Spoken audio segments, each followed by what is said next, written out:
Come with me if you want to live. Are you not entertained? Is that why you are here? This is it. Don't get scared. Grab that popcorn and that hot, delicious, tasty butter and lube that shit up because you're watching a brand new Flick Pick live show, late night edition. How are you guys doing? Welcome back. Thanks for hanging out with me. And tonight, I have a lot I need to talk about. A lot I want to talk about and a lot I need to talk about. But most importantly, we will be talking about Deadpool and Wolverine. I have a lot to say. Now, no worries, no spoilers. So no one spoil that shit. Let's savor the flavor. It'll hit cinemas very soon. Maybe you guys are checking it out tomorrow. But we will talk about that. I have a few huge boxes that I need to open and unbox. What's in the box? Well, we're going to talk about the Fall Guy. Say what you will about the movie, but they sent me a lot of cool swag. So I'm going to sell my soul to the devil and open that shit up and promote their movie.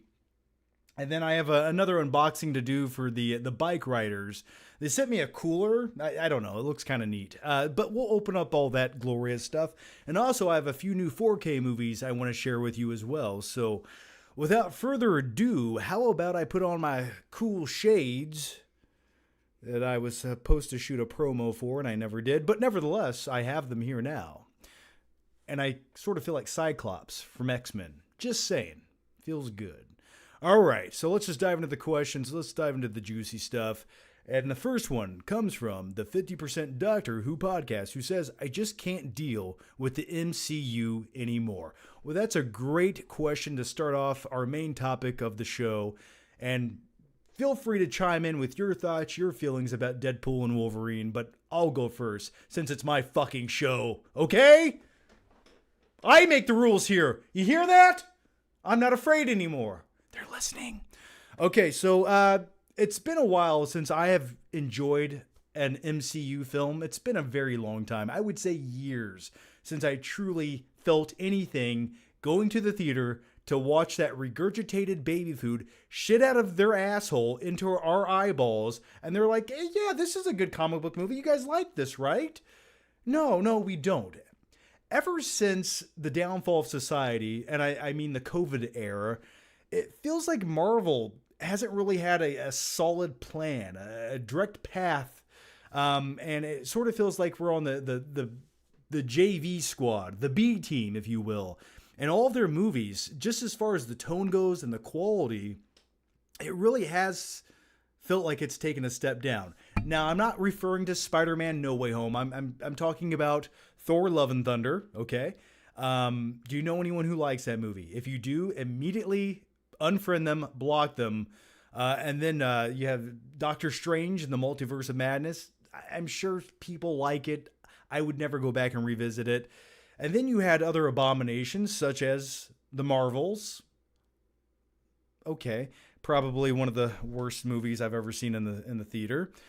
And what else? I'm sure there was something else that came out that I can't even remember what it was, nor does it matter. But the important thing I need to say, well, you know what? I'll just sum it up with this. I posted a quick little blurb on Rotten Tomatoes, and I think it summarizes my feelings on Deadpool and Wolverine. And keep in mind, going into this movie, I didn't have the highest expectations. To be honest with you, I thought the trailers looked fine. It looked entertaining, but I was hoping that they'd give me a little more depth. You know, I like Deadpool. I like his gags and breaking the fourth wall, but watching the trailers, it just felt like another Deadpool movie to me. But it became so much more than that, and we're going to talk all about that. But real quick, here's what I thought about it. Here's my quick Rotten Tomatoes little summary. Have you ever seen the Warren Beatty? Here it goes. This is a rated R love letter to comic book movies. A much needed, unfiltered, adrenaline shot straight into Marvel's fucking heart. I didn't put the fucking part in there. Potentially reviving it from the dead. It's pure, well-earned fan service and a must-see blockbuster. Now, I know reading that, it sounds like I was paid by Disney. handsomely, and I wish I was, for such a glorious, positive review of their film. But I wasn't. I wasn't paid for that. I wish I was. But I meant that. And what I meant by that was, watching this, it reminded me of watching big action blockbuster films in the cinema back in the 90s when I was a stupid little kid. And you had these larger than life characters, right? And it felt like a buddy team up movie from the 1990s. That's the best way I can describe Deadpool and Wolverine. It had this tangible tone to it at times. Don't get me wrong, there's a lot of CG, there's a lot of over-the-top action and mayhem, but there was a certain level of practicality at times when it mattered. And what I enjoyed most about it was they weren't afraid to make a fucking pure comic book movie. The characters look like the comic book accurate versions of themselves. They're saying things and doing things and bringing the comic book pages to life up on the big screen. The dynamic between Deadpool and Wolverine, it wasn't just gags and dick jokes the entire time. And don't get me wrong, you do have some of those, and I quite enjoyed them. But Hugh Jackman in this film, and I would say Hugh Jackman, for me, stole every scene that he was in. I love me some Ryan Reynolds. I think he was born to play Deadpool, but on the flip side of that, Hugh Jackman was born to play Wolverine. And I think if you had to encompass all of Hugh Jackman's gravitas as the character Logan and Wolverine, and you had to just combine it into one film, I would say, and I know this might be a weird, unpopular opinion, I know Logan is technically the better performance from Hugh Jackman playing the character Logan, but in Deadpool and Wolverine, for me, this is the best live action portrayal of Wolverine from Hugh Jackman. Not necessarily Logan, but Wolverine. Okay? And I won't dive into spoilers, but holy shit balls, there's a scene, and no spoilers, but there's a scene that reminded me of why I enjoy these larger-than-life, muscle-bound characters that have arms that look like veiny, lubed-up dicks just kicking ass on the big screen. You know, it's the same feeling I used to get when I would watch something like Batman 1989 or Batman Returns as a kid, where he's just walking through the streets of Gotham, taking care of business. And there was a sequence towards the end of this film where I felt that same way. It gave me goosebumps. It took me to a happy place, a pure, unadulterated happy place with mayhem and violence and jokes that actually hit. The humor in this film, I think, is by far the funniest Deadpool film. By far. I think this is probably the best Deadpool film by far. Now, is it a perfect movie? Absolutely not. Okay. I'm not going to blow this movie too hard. Okay. I might blow it really hard, but I'm going to take a break in a minute and let my mouth rest. And then I'm going to go back to it because I'm a man. I finished the job if I started. Okay. Don't judge me. I'm sorry for this. It's gotten late. Okay. Now, is it a perfect movie? No. I think the narrative at times is a little bit messy. I think there's some set pieces that I didn't love. I think some of the motivation from the antagonist of the film was a little bit cliche and lackluster, especially towards the third act. And I'm very aware of those things, but none of those really matter, to be completely honest with you, because what matters, the focus point of this film is Deadpool and Wolverine combining forces, having some banter, kicking some ass, doing some berserker attacks, and, and in comic book cliche, attempting to save the day. And you get all of those things. I think I couldn't ask for more when it comes to the back and forth with Hugh Jackman and Ryan Reynolds in this film. I really don't think there's anything else they could have said or done that they didn't do in this film to fulfill my needs emotionally from these two characters and to really give audiences a payoff. Because let's be honest, we've seen Hugh Jackman play Wolverine in 75 other movies. We've seen Deadpool, we've seen Wolverine, we've seen these characters, and we've seen a lot of things that have been referenced and built up in previous films, and this movie gives you those payoffs. It truly does. Just minute things, like small little jokes and gags, have their payoff. There's tons of cameos, and if you think I only like this movie because of all the cameos and the superheroes that show up, yeah, that was pretty fucking cool. And I will say, some of them really blew my melon wide open. And what I mean by that is, and once again, no spoilers, there are a few characters who show up in this film that I would have never guessed. I would have never guessed which characters and who's playing them that show up in this movie. But every single one that did was done to perfection and got just the right amount of screen time. And they're hilarious. Like, it elevated the movie. And if in any movie where you can just have 75 superhero comic book cameos, it's a movie like this. It fits very well, and it works within the story. And we're gonna talk about spoilers in another video, but holy shit balls! There's a 6-7 minute sequence in this movie from a very big A-list actor portraying a comic book character, and it's probably some of the most hilarious shit I've seen in a movie in the last decade. I was laughing so hard, I was literally choking on my Swedish fish. I'm not joking. That's not even an exaggeration. I'm not being hyperbolic when I say that, because you guys know, in my old age on YouTube, I hate every single movie that Hollywood poops out. You guys know that. So if I'm praising something, you know it comes from a safe, warm, tingly place down below, okay? And it's a genuine reaction and a real thought.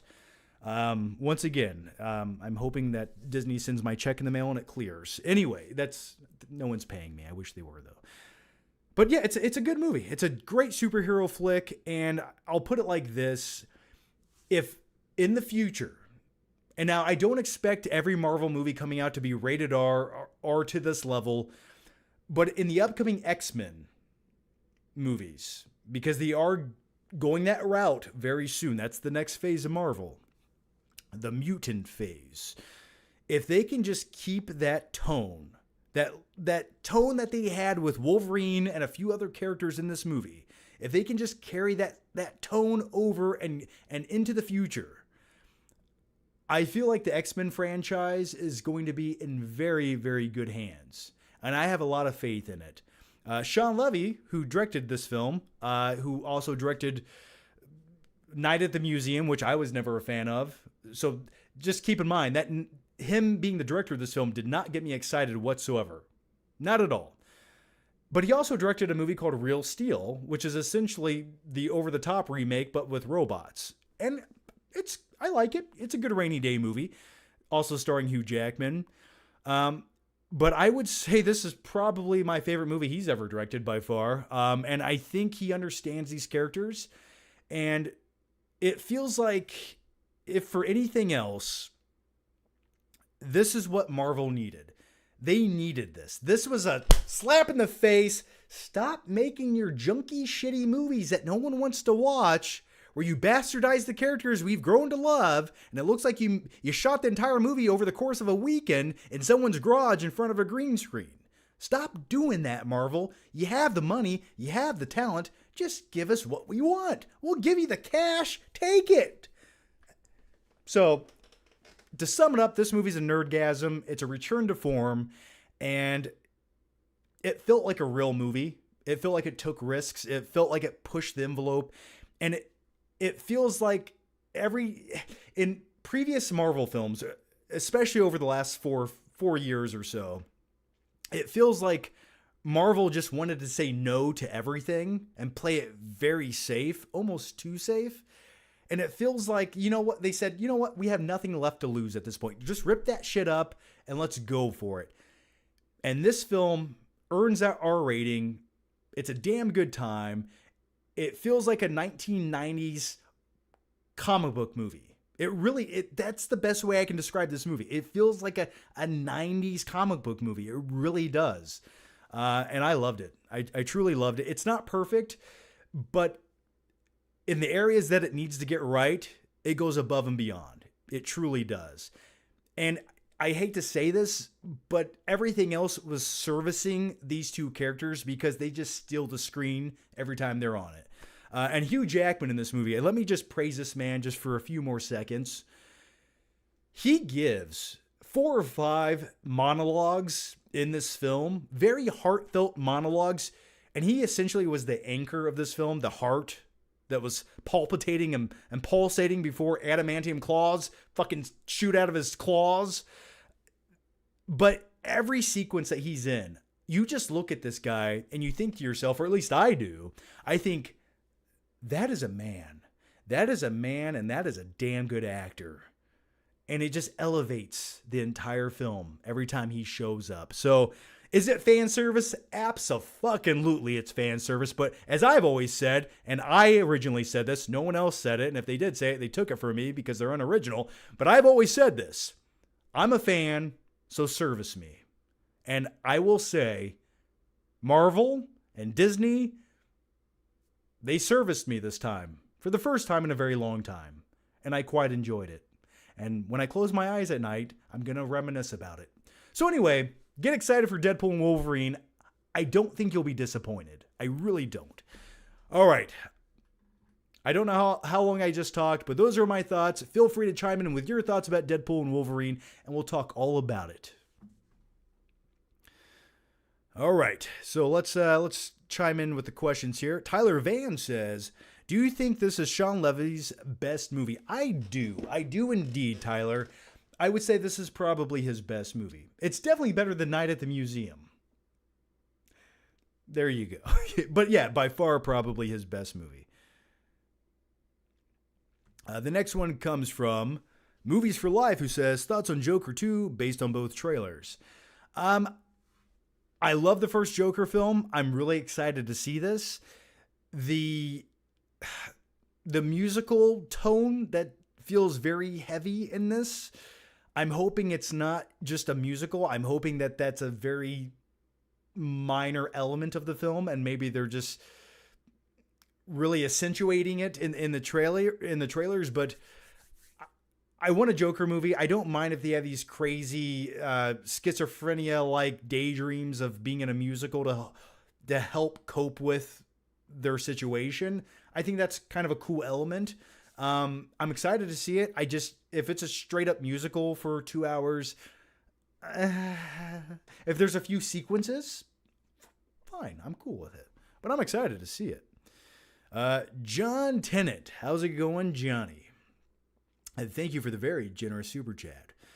Not Deadpool related, but have you ever seen the Warren Beatty film, The Parallax View, released June 14th, 1974, which was Donald Trump's 28th birthday? Well, that's good to know.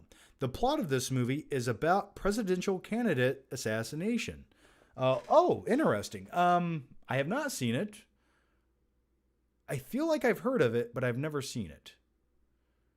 So maybe I'll check it out. Definitely a very topical thing to speak on. And real quick, I don't want to get into politics, but holy shit. We live in the Matrix. We live in the Matrix. I'm telling you. Whoever's controlling it said, you know what? I have a really good idea for a subplot this week. And they gave it to us. You couldn't write, if you wrote this into some shitty made-for-TV drama series, it would feel unrealistic. But this is the reality that we live in. It's so bizarre. But I love me a good conspiracy theory, so I can't wait to see how it all pans out. All right, the next one comes from, should Marvel recast Nick Fury and replace Sam Jackson with Nick Nolte? You know, if because we're in the multiverse phase and there's a variant of every character, why not have a Nick Nolte version of Nick Fury? Yes, please. Give him the eye patch. And with all of that said, I think it's time we do a Nick Nolte impression. What do you guys say? Okay, here we go. Hey, Iron Man, it's a real nice thing what you did for Captain America. And that's it. That's all I have. The next question comes from Carter Lovejoy, who says, thoughts on Shelby Oaks getting picked up by Neon and Mike Flanagan being an executive producer on it. This is big for Stuckman, very big. Yeah, you know what? You couldn't ask for more, could you? I mean, I'm curious to see the movie. I really am. I've read some early reviews. I spoke with someone who saw the film at the festival. I won't spoil anything. I got their thoughts and their feelings on it. So yeah, I think it's huge, man. I want to see it. I really do. I hope it's the movie he wanted to make. I really do. So I definitely want to check it out when it hits theaters. It's kind of fucking weird. It's like, I'm going to go see this movie this guy who used to sleep on my couch made. All right. G.A. Knight says, happy to finally catch your live late at night, John. Let's effing go. Well, we're going, man. Tripler3 says, is your high school friend who made love to a warm Jell-O cup going to your wedding? Yes, he is. He's actually, in fact, one of my groomsmen. So yeah, absolutely. And I will tell you this, I am at my bachelor party. I'm going to make sure there's a Jell-O cup there because I want a show, damn it.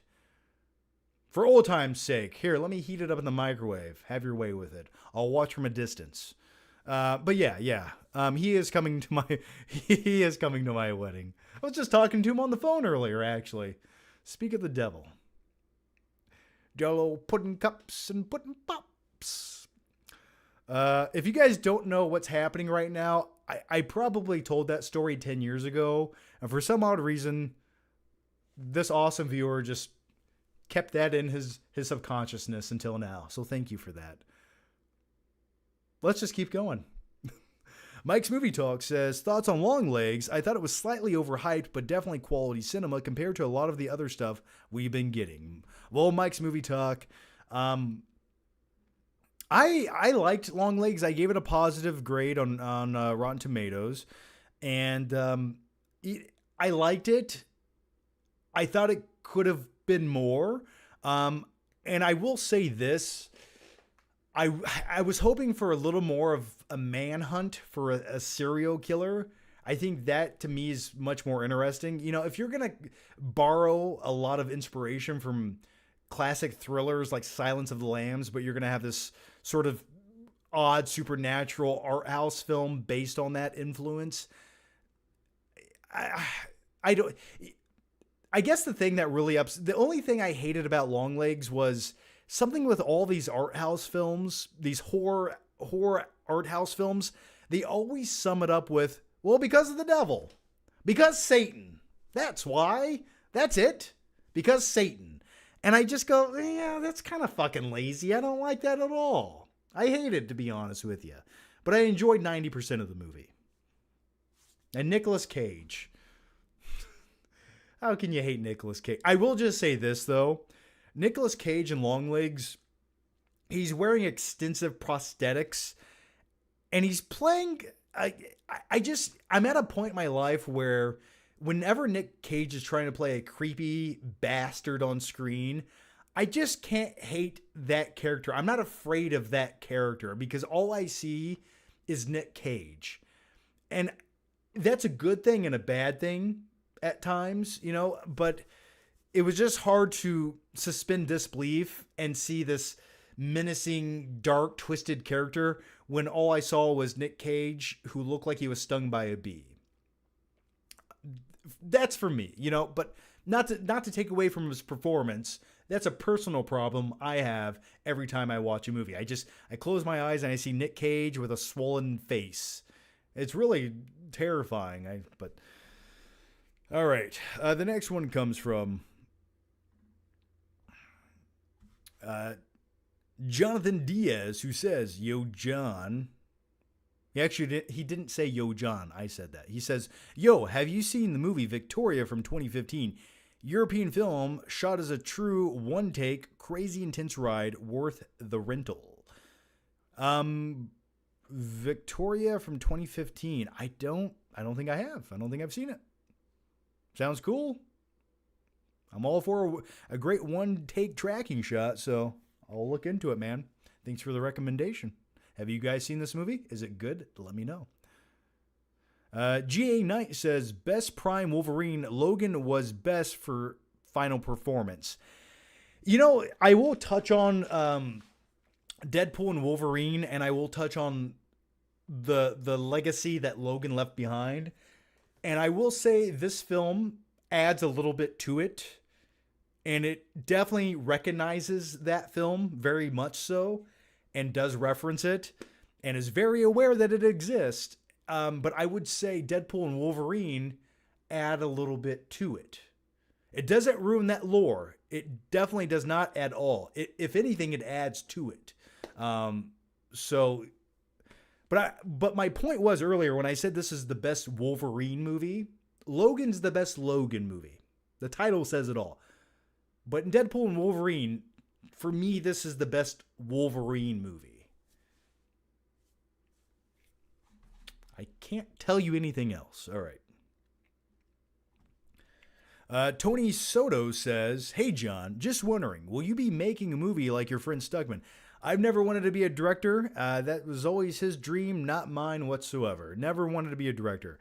I think I'd be a better producer.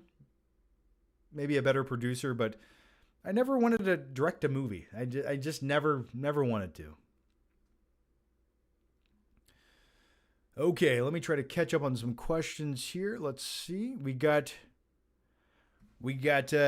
Greg Sheen, who says, Johnny boy, I'm glad you're still doing live streams. They're my favorite thing to watch while I work at home. Have you ever thought about doing movie audio commentaries for some of your favorite films? I'd pay to listen to that. Well, you can pay to listen to that. It's called my Patreon. The link's down below. Check it out. No, I've thought about doing audio. There's a few on there, and it's been years since I've done one. So don't go there thinking you're getting new content. Though I should probably add some new shit to it. I would like to do an occasional audio commentary track. I could dig on that. I don't know. I would have to at least have one or two people join me. I won't do it by myself. That sounds really depressing and boring, but there's definitely a few movies I would like to talk about as I watch them in the background. And take extensive amounts of drugs beforehand. But yeah, it's a possibility. The next one comes from... Oh, sorry. I'm trying to catch up here. Theodore Sir Jigglesworth. That's a tongue twister. What are your thoughts on A Quiet Place Day 1? I find it hard to believe the cat didn't meow one time during the entire movie. I do too. I would concur with that. I thought it was fine. I really did. I have a few things I want to say about A Quiet Place Day 1, and I'm going to get those out now. This is the place, this is the time, and it's a safe place to share your thoughts and your opinions. I am tired of seeing disaster films take place in New York City. I'm tired of it. I'm bored of it. I'm tired of looking at New York City. I'm tired of it. I wish that movie would have taken place somewhere else. The other thing I would like to say about A Quiet Place Day 1 was, is it me or did it feel like the general population of people figured out that they had to be quiet to survive way too quickly in that movie? Like, it almost didn't make sense how quick they figured that out. Call me crazy. I don't know. It felt like that should have taken a few more minutes to get to that point. But yeah, Quiet Place Day 1, would I go back and ever rewatch it again? I don't know. I much prefer the first two installments. I think the first one's by far the best. But it definitely opens up the franchise to go in a lot of different directions. But the other thing is, and I think I've said this before, the issue now is we have gotten extensive looks at the creatures in this movie, the antagonists of the movies, the aliens who drop out of the sky and fucking eat whatever's loud, okay? That's what they do, right? You can't eat potato chips in that universe. But I have seen them in broad daylight. I understand how they work. I don't know where they come from, but I don't want to, because you have to have a little bit of mystery to add to the suspense. But I just feel like we've seen so much of these creatures that in any future installments, I don't know what else they have left to give to make it terrifying. It's like we know what they are. We know what they look like. The mystery's kind of gone, so it's not that scary anymore. So I don't know what they're going to do with future installments. Maybe some other crazy shit crash lands on Earth, and I don't know. I don't know what they would be drawn to. I couldn't tell you. I wanted to make a clever, witty joke, and I lost it. Okay, the next one comes from Greg Shen, once again, who says, Johnny Boy, I'm planning on going to LA and New York City, speaking of New York City, this year for holiday. I'm from Australia. Any places you would recommend I check out? Any iconic film location spots you know about? Well, in Los Angeles, you'll probably find a shit ton. You can just kind of walk around. You'll accidentally stumble onto one or two of them. And I've never been to New York City. But in Los Angeles, I've been to Los Angeles 5 or 6 times, and I'm trying to think of something that really stood out when I was there. For me, the first time I went to Los Angeles, I really wanted to go to Gold's Gym because that's where Arnold works out at. So beyond that, I couldn't tell you. I'm sure there's a billion filming locations you can find in Los Angeles. One stupid thing I wanted to see the first time I went to Los Angeles, it was the Tom's Donut, the large donut you see in multiple movies. I think it's in Roland Emmerich's 2012 movie. It's Rolling Down the Road. That was one thing I wanted to go to and get donuts. I know. That's who I am as a person. People go to Los Angeles to see the ocean and the big Hollywood sign. I go to Los Angeles to go to Tom's Donuts and a shitty, sweaty gym. So I couldn't tell you. Night King 01. This is a good question from you. I'm glad you brought this up. John, so I heard you hated Twisters. Seems you're one of the only ones, but to add to this, I thought the trailers for the movie were generic anyway. Also, it's a sequel to a movie that, let's all be honest, is not that good, just like the OG Top Gun. Well, I'm going to agree with you, and then I'm going to completely disagree with you, okay? I think the original Twisters is a great film. I think it's a great film from the 90s that I would say still holds up to today with all of its visual special effects. I think it made the tornadoes terrifying. I think the score is great. I think the cinematography is great. I think the characters feel like they're grounded and elevate the disaster movie that they're in. Let's be honest, the original Twisters from 96, by the way, I did see that in theaters and I was blown away, figuratively and literally. But you feel something watching that because it's not just a generic disaster film. You truly are invested in the characters. Bill Paxton in that movie is phenomenal. Helen Hunt, great. And I will say this, though. The one commonality that Twister 96 has and Twisters, the new one, the couples on screen in the new installment, it's Glenn Powell and what's her name, and in the original Helen Hunt and Bill Paxton, the reason that these people like each other is because they have some kind of weird fetish that whenever they're dealing with a traumatic, dangerous event, they get naturally turned on for each other. And every time there's a tornado or a twister, immediately afterwards, if you pay close attention, these characters are so into each other romantically that they can't get their hands off each other. They always look at each other all turned on. There's some kind of weird psychological thing going on there. It reminds me of the movie there's a movie called Crash, and it's not the Oscar bait one, but it's about Pete. Now, it's going to get weird. It's going to get really weird for a second. Please don't leave. Just hear me out for a second, all right? You don't come here for the regurgitated PG-13 bullshit, okay? You come here for the raw, visceral, unadulterated, seedy action, and that's what I'm going to give you right now. There's a film, and I think it's called Crash from 95 or 6, and the premise of this movie is it's about people who intentionally get in car crashes because it sexually turns them on. That's the premise. I'm not joking. That's a real thing. It's a real movie, I assure you.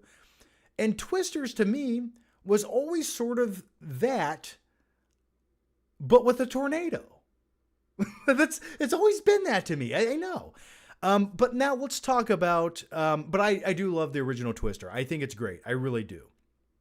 Now, the new Twisters movie, I might be the only guy on the internet who doesn't like it. I might be the only one. And maybe it's because I love the original so much, and I feel something when I watch that movie. But in the new Twisters, if you just said, hey, this is a generic modern day disaster film about storm chasers, and it's sort of like Twister, but not, I'd be like, yeah, it was fine. It was fine. It was good enough to watch on a rainy night, eating some stale fucking pizza that you forgot that you left on the counter 12 hours ago, but you're really desperate. It's late, everything's closed, and you got to eat this shit, or else you're going to bed hungry. That's what I would say the new Twisters is. Instantly forgettable entertainment, right? But this is why I'm afraid to truly dedicate myself to YouTube and talk about movies, because I feel like there's a disconnect with me and people. Because this Twisters movie, I thought was terribly written. It felt like AI generated this movie. It felt like what they did was they took the script for the original movie, they put it into Chat GPT, and he said, make a modern day take on this, not as good, more generic, more forgettable, with more CGI. Go. And that's what this is. That's literally what it feels like. Twisters is not a sequel. It's not. If anyone says that, they're blatantly lying to you. This is basically a remake. It's a remake. It really is. And the only thing that they really add to it that the original didn't have was, I would say this is a remake, but with almost a prequel-like feeling with the two characters sort of coming together. This would be like if you had a prequel movie to the original movie where Helen Hunt meets Bill Paxton's character for the first time, and that's how they get involved in a romantic relationship where they only get turned on in very traumatic, stressful events. And that would be like the beginning, right? That's what this new Twisters was, with a modern day background to it. I did enjoy. Now listen. I like me some Glenn Powell. I really do. He basically is in this film, he's basically the equivalent if Matthew McConaughey and Brad Pitt fucked in a men's bathhouse and they had a baby, it would be little Glenn Powell. And it's a beautiful baby. It really is a gorgeous man, you know?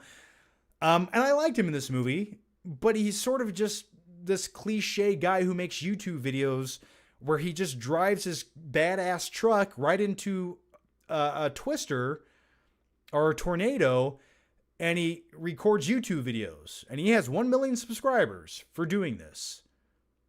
This channel has 100,000 subscribers. My other channel, The Flick Pick, has 310,000 subscribers. I never once had to drive my fucking car into a tornado to get views. I'm not saying I wouldn't do it. I'm not saying it's below me. I'm just saying 1 million subscribers and you're doing that kind of shit? I don't know, man. You should probably have 2 or 3 at that point.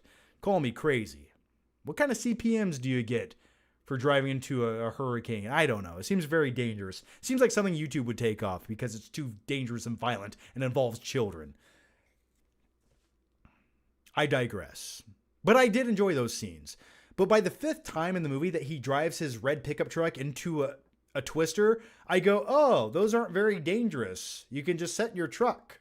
It's okay. So it kind of, diminished the threat of the antagonist of the film, which is the hurricanes, or not hurricanes, but tornadoes. And I thought that was a really big disservice to the story.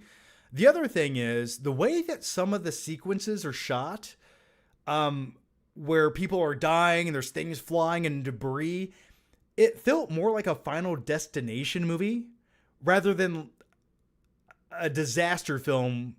It just felt like, here's a crazy death sequence and here's another one. And it just felt so CGI and soulless and flat. And I just didn't care. And I didn't like anyone in the movie. So whenever they died, I just was happy to see them go.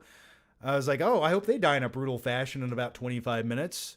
And then they just kind of just fade off into the storm and disappear, and that's how they die. And there's a character in this film named, I'm sorry I'm rambling on, but I fucking hated this movie, so let me get this out. There's a character in this film named Yavi, and it was the kid from the new Transformers movie, and he kind of has like a John Leguizamo vibe. Hey, I'm from Miami. I don't really feel so out of place in the story, but here I am. And there's this entire subplot revolving around real estate, and you don't care about it. It's really convoluted. It's really stupid. And then one other thing that stood out to me in Twisters, can you tell I hated the movie? I'll keep going. One other thing that stood out to me in Twisters was, and if you guys like the movie, feel free to chime in. I'm listening. I'm looking at the comments. Someone said Twisters equals worst replica. Yeah, I think it just, if you're a kid and you've never seen the original and you didn't grow up with it and you just watch TikTok videos and you go to the movie theater 2 times a year and you think Netflix puts out really good movies, I could see how you would think that this was like a good disaster movie. I could kind of see that. But I just need you to know there's better movies that came before this that this borrows from, but then is less than.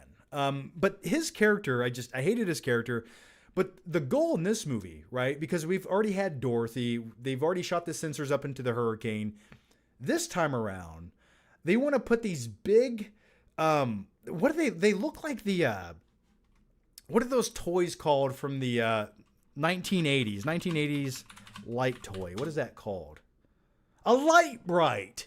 Yeah, you know what a light bright is. It's that board from the 1980s where you put those little colorful pegs in and it lights up and you make an image. If you don't know what a light bright is, look it up, okay? I'm old. But anyway, these technologically advanced panels that they have, which are about yay big, they have to put one of these on each side of the twister to get a 3D image of it. Are you with me? Okay, pretty stupid, I know. It seems like you could just fly a drone and get the 3D image and map it out. I can make a 3D mapped image with an app on my phone. So either way, but these props that they used look like light brights. These look like props from a 1996 made for sci-fi original movie. It was comical. They just look like solar panels with these bright blinking blue lights all over them. And these blue lights clearly do nothing. They do nothing. They just, like, it does nothing. So I thought it was really stupid. That's the best way I can describe Twisters. It was stupid, not engaging, and I didn't care about anything that happened. And I didn't even think the score was good. I thought the score to this movie sounds like if you went on YouTube and you try to find some royalty-free music, you typed in like suspenseful, and you got some like shitty free royalty-free music. That feels like the score to Twisters. And then outside of that, they play like some ho-dunk country music throughout the movie.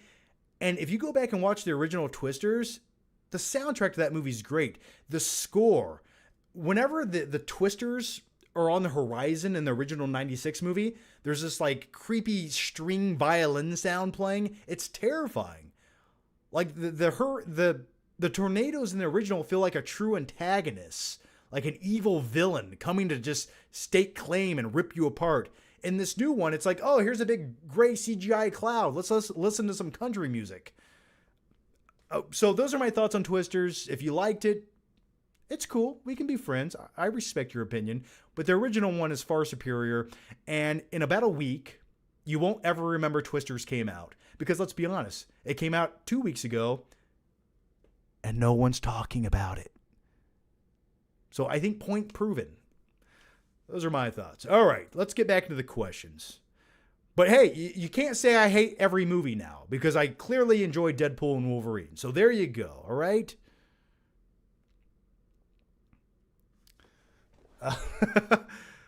Light Bright is the toy from the 1960s. Yes, but it was in the 1980s, and that's where I noticed it, so leave me alone, okay?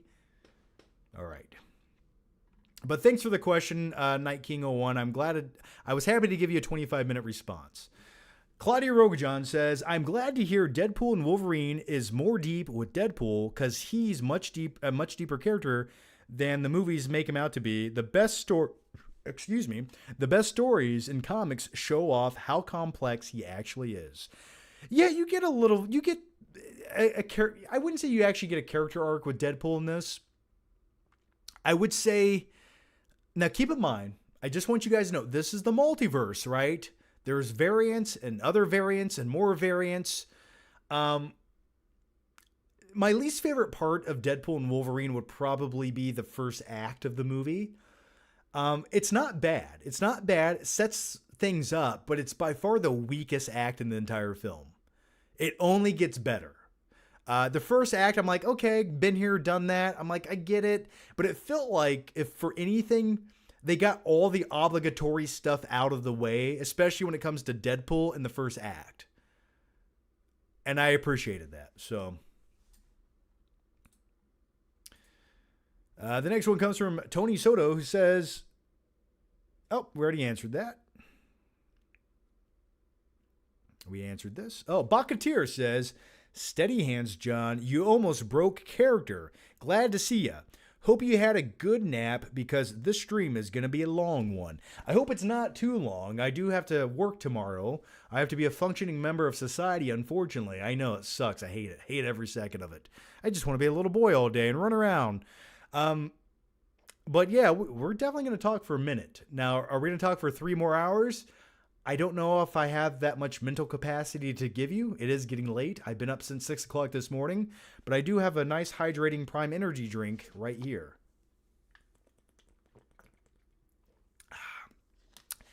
It tastes like Logan Paul's ball sweat.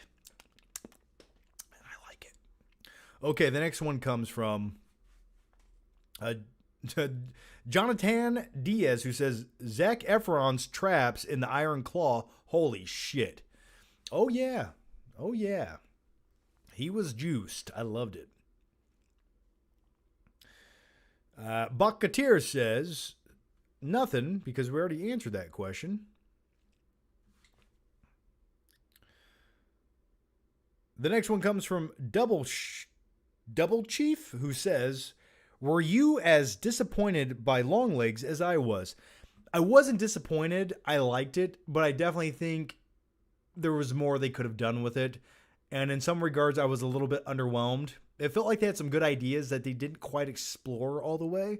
I think it was just overhyped, to be completely honest. I think the hype was too much. So I just watched the movie and took it as what it was. And I did enjoy it. I did.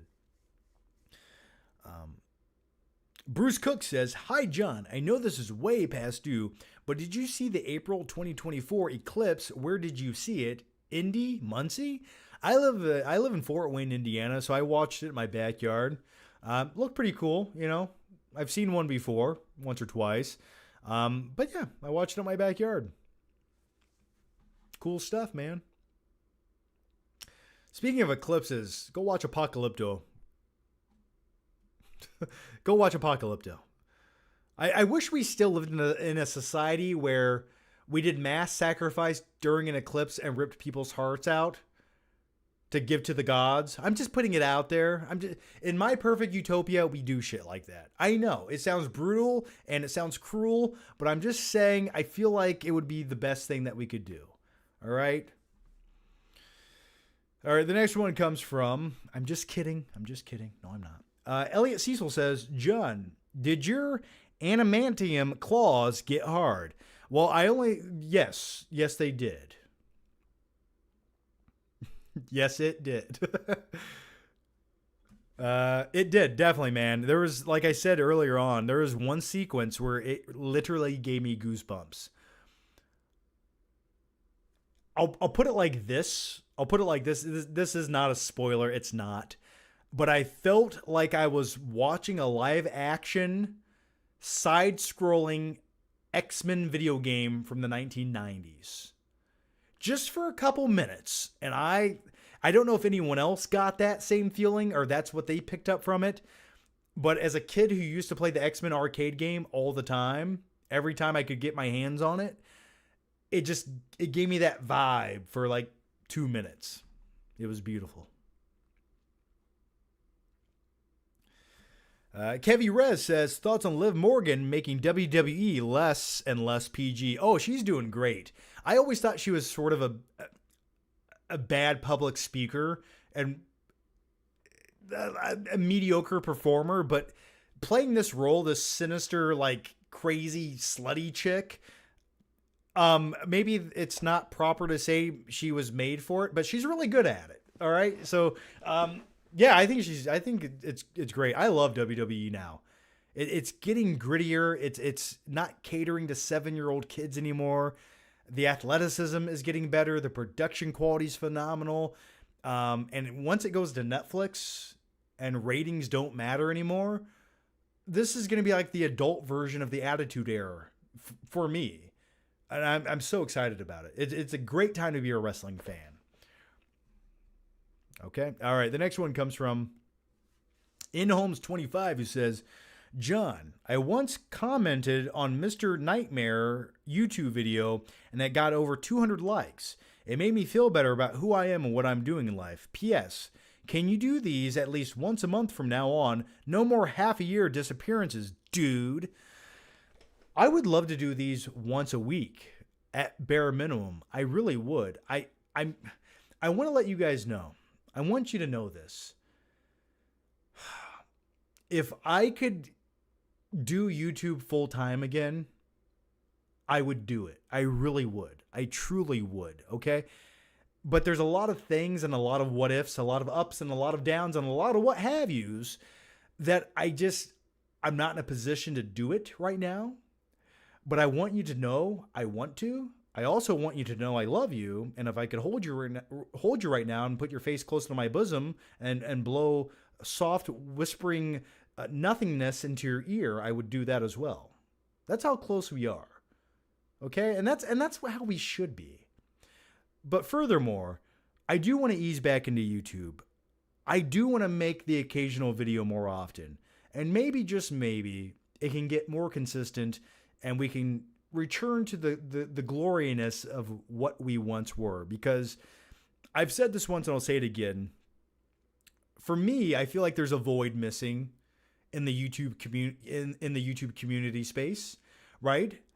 And I think there's just enough room for a guy like me. I think, like, I'm not saying there aren't people doing great stuff, but I feel like I can interject a little something in there.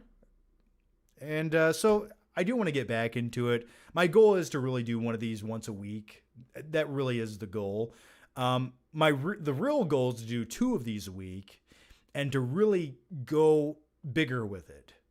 I do these live shows. I don't have really any format. I'm like a dog chasing a car. I don't know what the fuck I do with it once I bit onto the bumper. But I would like to do more of these. And I would also, at one point, there's so much to talk about. And I'm at a point in my life where I feel like I feel like I'm better at live streams than I am pre-recorded videos. I think this is my strong suit. And I would like to do more of this. But I would like to make a weekly live show that is consistent and we do talk about everything that is movie related and topical and really turn it into something kind of cool. So that's the goal. I can't make any promises, but just know it's on the back burner. Okay, let's go to the next one here, who says, Christian Cobert says, or Christian Cobet, I can't read. I'm watching X2. What are your top 3 X-Men films? Oh man, I actually like X-Men Days of Future Past quite a bit. I think I like it more than X2. Not to say X2 doesn't have some great sequences in it, but I like X-Men Days of Future Past more. I really do. I think Logan, if you want to qualify that as an X-Men movie, which I would. And then the third best X-Men movie, I mean, I might be hard pressed to say. I mean, if you want to count it as an X-Men movie, I mean, are you talking about movies with the X-Men in them or dedicated X-Men movies? Those are two very different things. But I did forget X-Men Origins Wolverine, which is also a phenomenal piece of shit. That's a blatant lie. I'm lying to you right now. But yeah, X-Men Days of Future Past, I think, is my overall favorite X-Men movie. I really do. Yeah. Yeah, I'm going to go with that.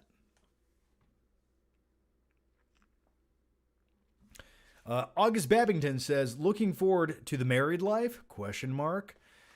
It's kind of weird. It's one of those things you never, like for me, I thought maybe one day I'd be married, but I never could comprehend how or when. And the fact that it's happening it's cool. It's great. You know, I'm more or less getting married to someone that is sort of like almost in a way, like almost like my best friend, you know, and that's cool. So yeah, it's going to be crazy. It's weird. Listen, I'm a guy who talks to a video camera. I can talk to 300 people, no problem, at one time, or make a video for hundreds of thousands of people to watch. But something about being the center of attention in reality, I've never been a fan of it. And I'm sort of dreading that a little bit. It just sounds so overwhelming to me because I think I'm secretly an introvert who's really good at pretending not to be. But yeah, it's going to be intense, man. It's going to be a crazy day. And then that whole lifelong commitment, you know, shit. So, but hey, you know, it's the next chapter in life. I'm ready to turn the page. But then again, I don't read books. I watch movies, damn it. I'm ready to skip to the next chapter. All right. The next one comes from my sweetie pie. Here it goes. On a work night? ? It is a work night, but you know what? I'm excited because whenever there's a good movie that hits cinemas, that gets me excited. That gets my ticker pumping, okay? It makes me feel something. Makes me feel alive. Listen, I didn't quit talking about movies on YouTube. No, I didn't quit. Movies quit me, okay? Cinema quit me, and it quit you too. No, I just felt like I had to talk about this movie. I wanted to capitalize on the views because I'm a greedy, dirty whore, and I want that YouTube money, baby. And I know comic book movies bring in the money. I'm kidding. It was a really good movie. Quite enjoyed it, so I wanted to talk about it. And plus, I'm going to be really busy this weekend, so I wanted to talk about it now. I do want to shoot. I'm going to shoot it probably tomorrow. I have a dedicated review, and I in fact have a very casual spoiler video that me and Austin Burke, who makes YouTube videos as well, my buddy, we shot a video in the parking lot. We just kind of casually talk about some of the spoiler stuff that happens in the movie that we like. So I'll definitely crap that video out on my main channel, The Flick Pick. I'm not one of those greedy, dirty whores like you guys watch on YouTube that put out the spoiler videos the day before the movie comes out to capitalize on viewership. I think that's so scummy and trashy, and I fucking hate it. If you make that and we're friends, I'm just kidding. But I don't like that stuff, so I'll put that spoiler video out on like a Friday because I think that's the respectable time to put it out. Like at least the actual big day the movie hits theaters. So I'll put it out then, but I'll put my normal review out probably like tomorrow. But then again, I did talk about the movie for 25 more minutes, so what else do I have to say? All right, let's go to the next one here who says... You're killing me, Smalls. This comes from my sweetie pie. What are some movies you'd like to watch again for the first time? Mine would be Memento, Parasite, Jurassic Park, to name a few. Those are a few I would like to rewatch. I don't think Memento's one I'd need to rewatch for the first time, but if you could go into my brain and hook up some wires through my ear and give me a lobotomy, a movie lobotomy, which would be a really good title for a video. Anyway, I think something like Terminator 2 Judgment Day would be really cool to rewatch for the first time.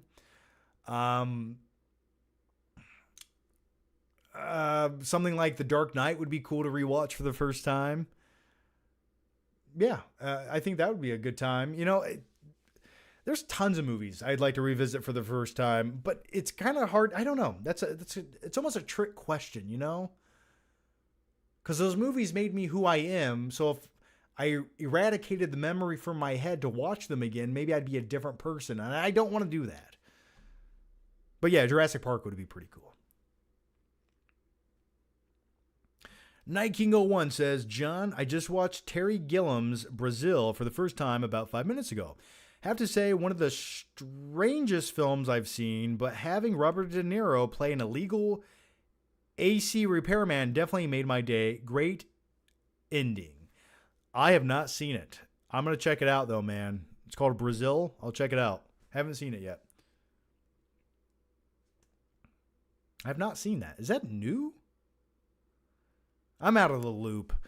Chris R. says, hey, John, what do you think about WrestleMania, Royal Rumble, and SummerSlam all coming to Indianapolis? Oh, that got my spidey senses tingling, if you know what I mean. Yeah, I'm excited, man. I live in Indiana, and I never thought we'd get a WrestleMania, let alone a SummerSlam and a Royal Rumble. I will definitely do my best to go to all three of them. I'll definitely go to Royal Rumble next February 1st. So the only thing is, tickets to like WWE events are fucking pricey. It just costs too much. Like to get good seats is like $300 a pop per seat. I'm not made out of money. I'm just a lonely guy sitting in his office talking about comic book movies, not wearing any pants right now. And that's all true. I want you to know that. And by the way, guys, if you just joined in, I do have a couple huge unboxings to, unbox. I got this huge, look at this shit. Look at this shit from Fall Guy. This is an awesome box. I haven't dug too deep into it, but there's some good stuff in there. And we'll get to those in just a few minutes. The 50% Doctor Who podcast says, I'd like to take his face off. Yeah, we're getting a remake of that too, aren't we?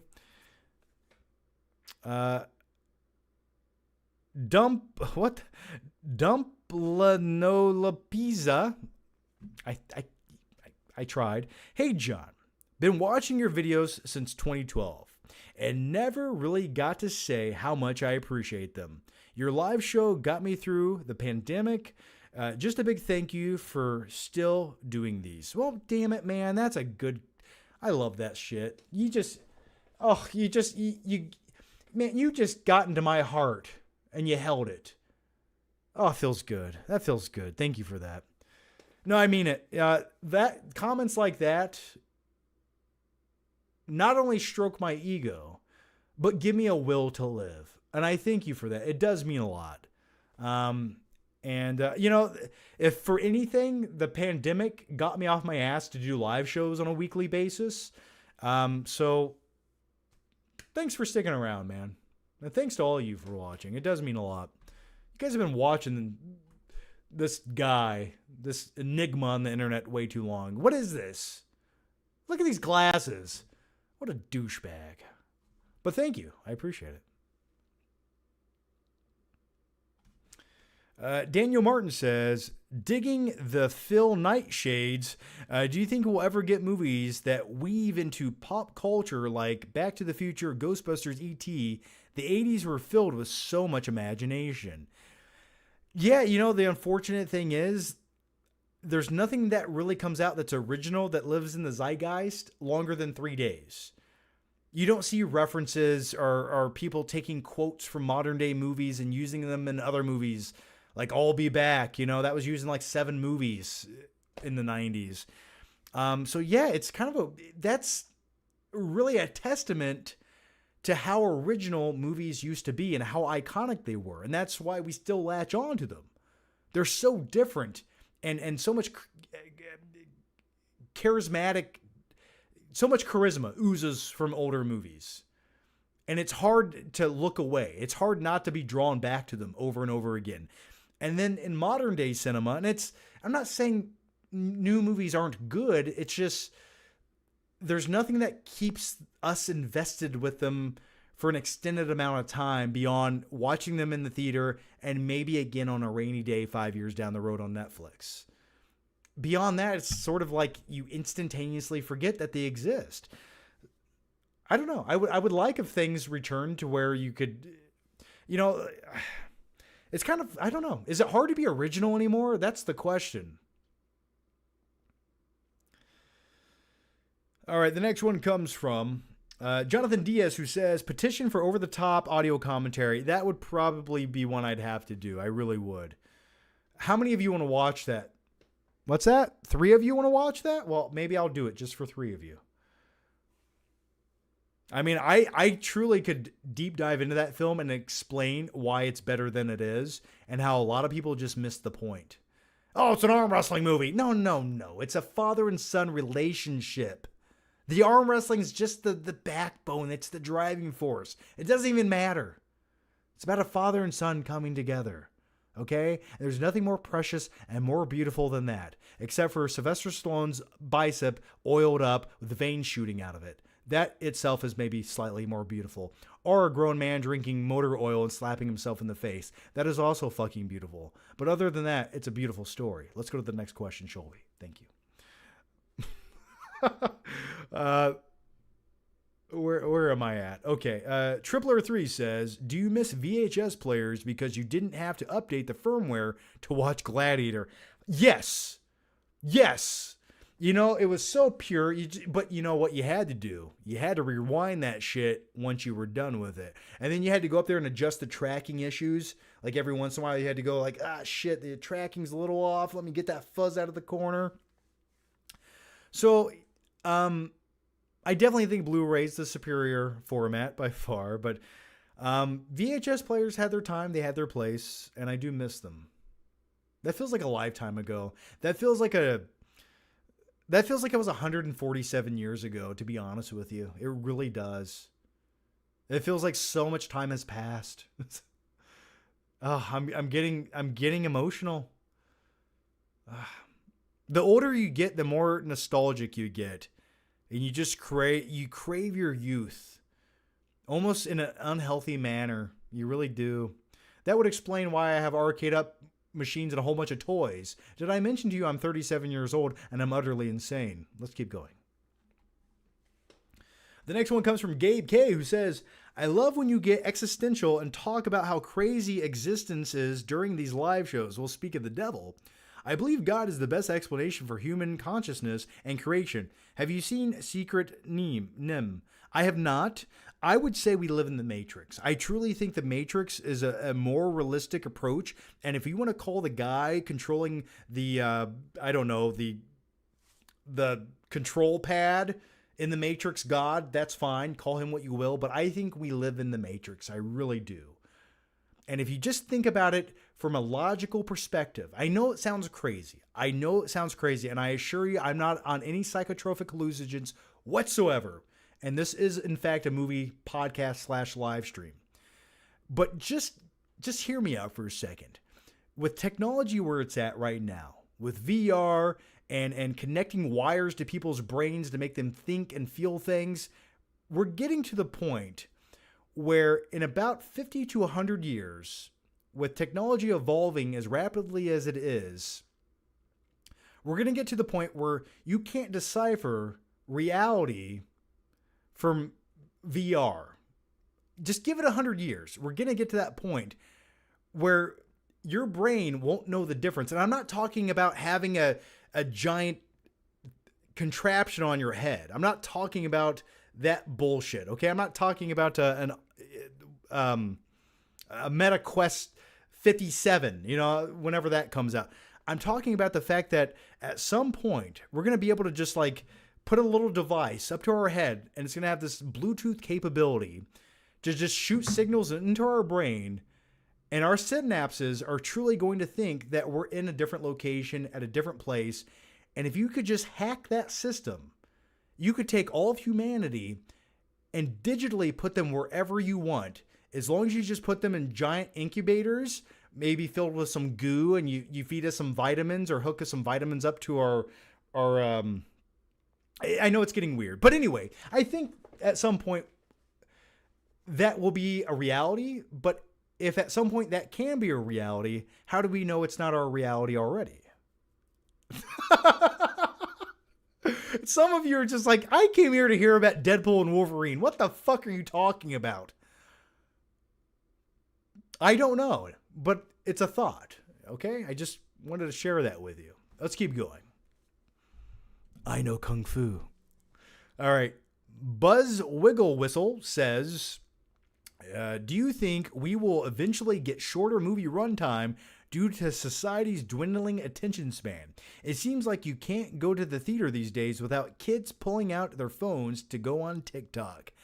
Absolutely. We do have an ADHD pandemic upon us. And listen, I'm not making fun of it. I know people that have ADD. I really do. My best friend has it, and maybe I have it. I don't know. But it seems like 2 hours is the sweet spot for most films. And I think there are other films that definitely need a long runtime, 2-3 hours. But I think certain films with those longer runtimes do cater to a certain demographic of people who expect that and want that kind of cinematic experience. But when it comes to maybe something like a comic book movie, I think 2 hours should be what you need. Unless you're talking about something like Dark Knight or something of that caliber. I could see runtimes of films, especially movies made for streaming services, being like an hour and 52 minutes tops. Because that, in fact, it takes no dedication to watch a film on a streaming service. It takes none. And the people clicking on Netflix movies are typically the same people who are like on TikTok at the same time as they're watching a movie on TV at home. So I think for those films, the runtime, you get in, you get out. I could see that being a trend. But no, I love a good immersive movie that takes 3 hours to tell a story. You know, as long as it's a story worth watching for 3 hours. So I think some movies will definitely go that route, shorter runtimes to cater to certain demos, but I don't necessarily want to see that become a standard. Okay, the next one comes from 1901. Once again, Cobra Kai Season 6 Part 1 came out, and I watched it. I forgot that no one's talking about that. Cobra Kai, like 2 years ago, people would talk about, and now I've heard no one talking about it. It feels like it's ran its course. Like they had the tournament, right? Like these high school kids did karate and they fought. It's not resolved yet. We're still going. Okay. I know didn't what's his name escape prison. That's when you know it's jumped the fucking shark. But anyway, I do want to watch it. Let's continue. It's just not good anymore. Well, there you go. That's why people aren't watching it. They have lost it. John Kreese, speak of the devil. John Kreese escaped jail and is running around. The only well-written villain is Terry Silver. Terry Silver is in jail, and the conflict just is misunderstandings on repeat. You are right. It feels like if these kids, rather than focus on karate training in an abandoned warehouse, if they just said, hey, how about I send this guy a text and just explain where I'm coming from? We won't have to do roundhouse kicks in school anymore and beat each other up. And our karate coaches won't have to go to prison. You know, I don't know. Joe Nilsson says, hey, John, which version of Blade Runner should I watch? I've never seen it, but really want to. Also love your live show. I always prefer the version where Harrison Ford is not doing his forced narration over the movie, where he clearly sounds like he doesn't want to be there. It's very blatantly obvious. So watch whichever version doesn't have that, I think is the better version. But I have not watched Blade Runner probably since, I don't think I've sat down and watched it since 2012. I remember it hit Blu-ray in 2012. That's probably the last time I watched it. It's been a minute. All right, the next one comes from The next one comes from, someone said Horizon was 3 hours. Yeah, and it bombed hard, right? I didn't watch Horizon. I like me some Kevin Costner, but I don't feel like I'm going to get anything from watching that movie. Bakatir says, the Neuralink. I was trying to think of what it was called. The Neuralink shtick reminds me of SpongeBob SquarePants movie, Hail Plankton. Well, we're going to get there one day. Bruce Cook says, John, in 50 years, you will be able to interface with computers directly from our brains. Yes. Thus putting us in a simulation. And if ChatGPT takes over with AI, all bets are off, man. I mean, the real question is, and I know it sounds cliche, if we're living in a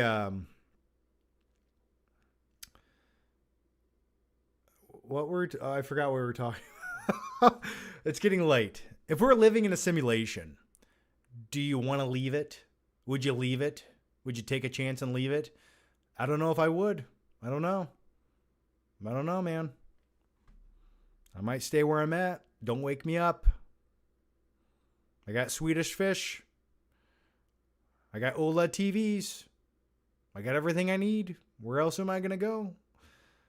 Okay, the next one comes from Alex Hinkle, Mailspin, who says, what's with the names? Why can't you guys just call yourself like Tim Jones or some shit like that? What are these names? I love them.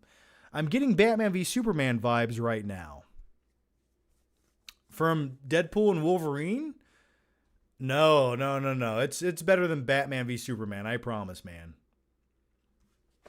Andrew Gordon says, just joined. Sorry if you talked about it already. What's wrong with House of the Dragon? Also, you should watch Longlegs. Let's finish the work week strong. I did watch Longlegs. We talked about it. Yeah, House of the Dragon. Now, I'm a dude who loves Game of Thrones. Say what you will about season 7 and 8. I know. But House of the Dragon, I thought the first season was pretty good. And there's an episode or two in this season I liked.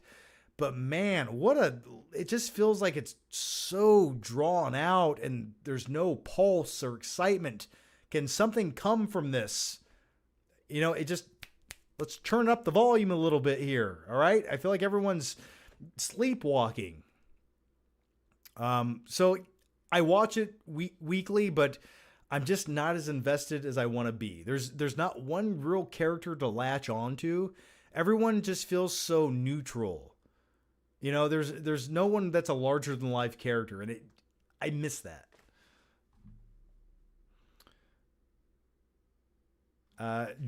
Jonathan Diaz says, best movies to get drunk and cry to. I'm drunk now. To get drunk and cry to? I don't know. Maybe Stand By Me? I don't know. Toy Story? No? Okay. Lion King. Probably Lion King. Joe Nilsson says, how would you recommend starting to watch WWE? Whew, man. It's kind of one of those, I don't know the starting point to give you for such a thing. I really don't. I would say just start. Or maybe watch some documentaries that they've put out over the last year or two. Maybe that would help encapsulate everything happening right now. I think you just need to sit down and watch. I don't know where to tell you to start. That's a really complicated answer.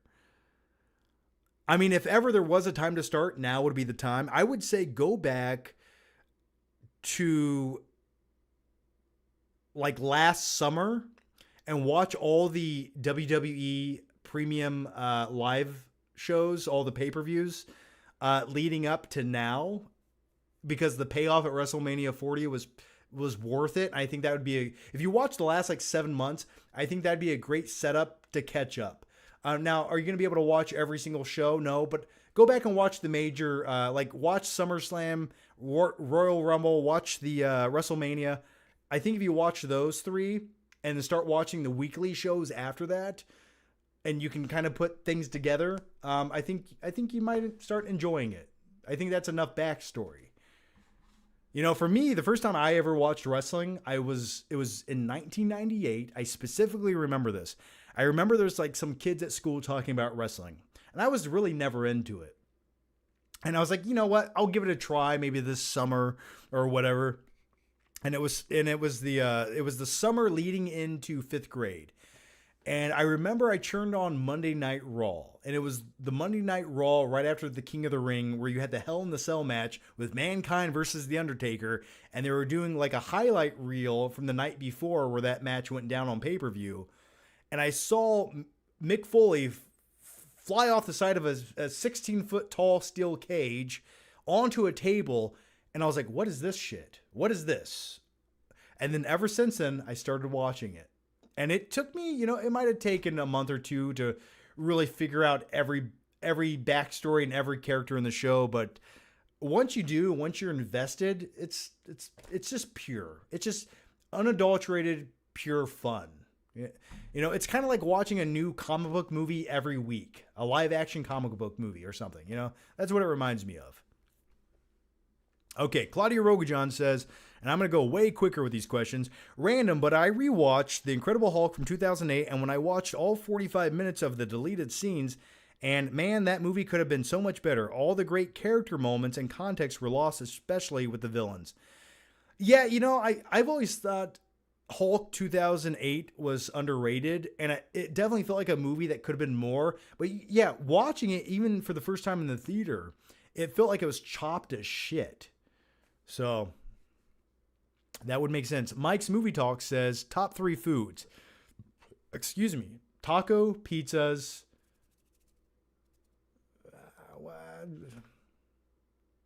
I like wraps. Whatever food you can give me, if it's encased in a tortilla shell and I can just hold it like this, get your mind out of the gutter and just eat it and get all that delicious flavor packed in a tortilla shell where I don't got to use a fork and scoop it from here and scoop it from there. That's what I enjoy. Because you know why I like wraps so much? Because they are efficient. Okay, the next question comes from Dustin Rich, who says, what did you think of X-Men 97 Season 1? I think I got to episode 7 or 8, and I haven't continued on. I thought some of the subplots were really boring. To be honest with you, I thought some of it was really boring. Like the Storm subplot where she loses her powers. I hate it. I think it's tedious to get through. I like there's other bits in it that remind me of how much I enjoyed the original show from the 90s. But to say I love it and I'm blown away by it would be a blatant lie. I'm sorry if I disappointed you, but I haven't finished it. Claudia Rogajon says, we already answered that, didn't we? Edward Nito says, sup, John, I'm recovering from surgery and I just tuned in. Even though I'm in the hospital, these live streams feel like home. We'll get better soon, man. Thanks for taking the time to hang out with us on a weekday. Cheers. Well, cheers to you, man. I'll get better. What's going on? You okay, man? I hope you're doing well. I feel bad for you. I really do. Well, thanks for hanging out, man. And thanks, Edward. I hope they're taking care of you in there. All right. Robert Giachinita.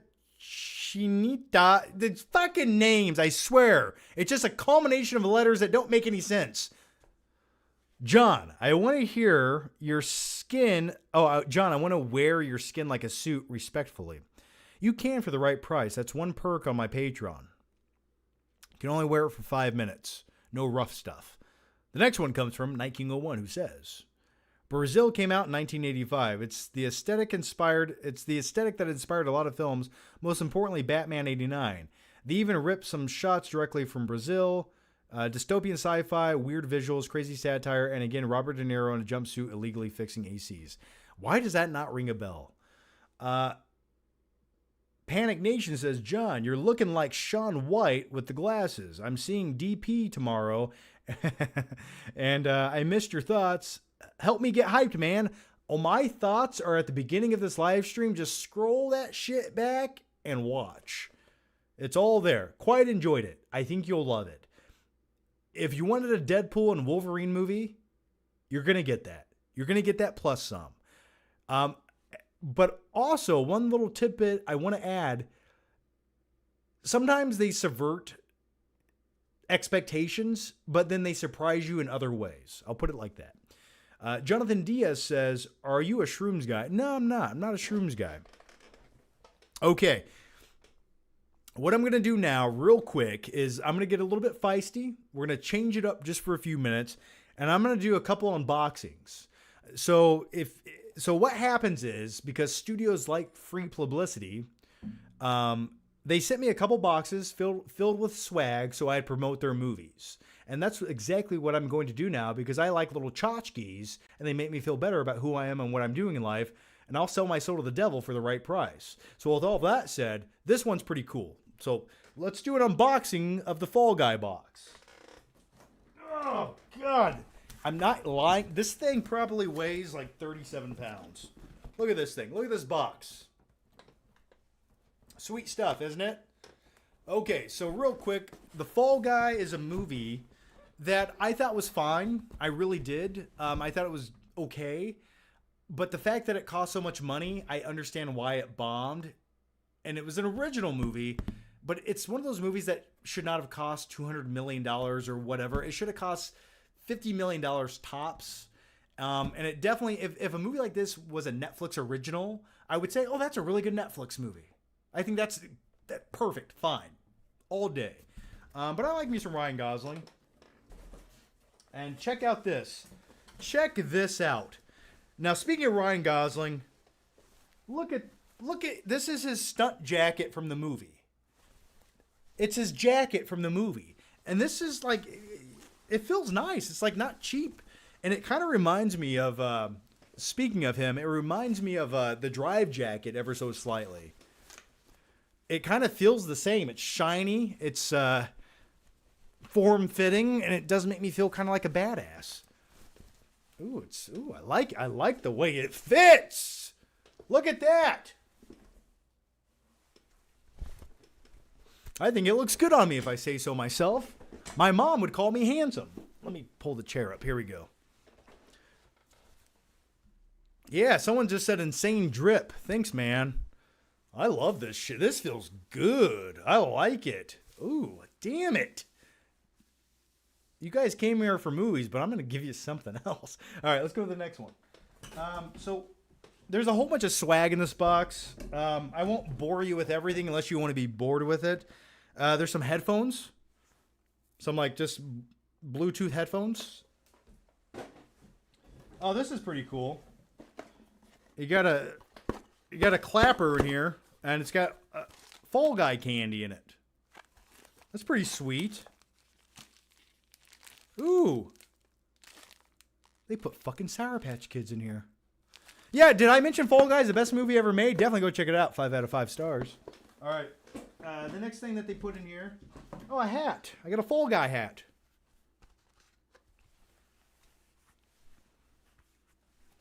I look like Marty McFly from Back to the Future 2. Okay, Biff, I'll do whatever you want. All right. And then they have a speakerphone. What the fuck? Hello, hello. Okay, well, they have this. What else do we have in this? Oh, man, this is awesome. Original motion picture soundtrack on vinyl. Now, I don't have a record player. I like the way vinyl covers look. At one point, maybe I'll get into listening to vinyl because I'm kind of getting to a point where I want to buy random shit that's physical media that has a purpose, and maybe the next step in evolution would be vinyl. So that's kind of sweet. Then you have this metal sign.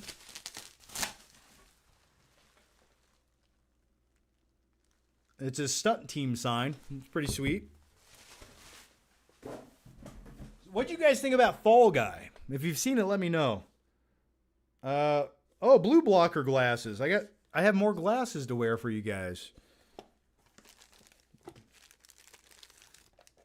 Oh, shit.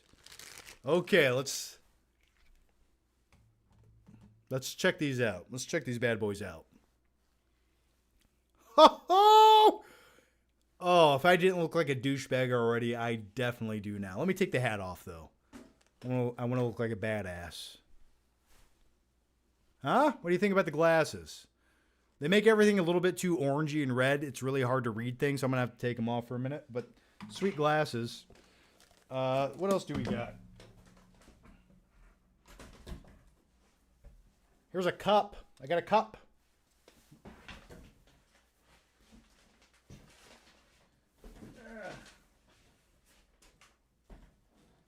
And then I got a t-shirt. I got one of the t-shirts from his stunt team in there. And then I got a digital code. Would you guys like the digital code to the movie? I can give it to you. All right, this is the first one that gets it has it for the movie. Here it goes. You have to go to moviesanywhere.com/redeem to use this. So, hang on. You got it? Read that shit quick. Type it in if you want it. 3, 2, 1, and it's gone. Okay. All right. So yeah, that concludes the Fall Guy box.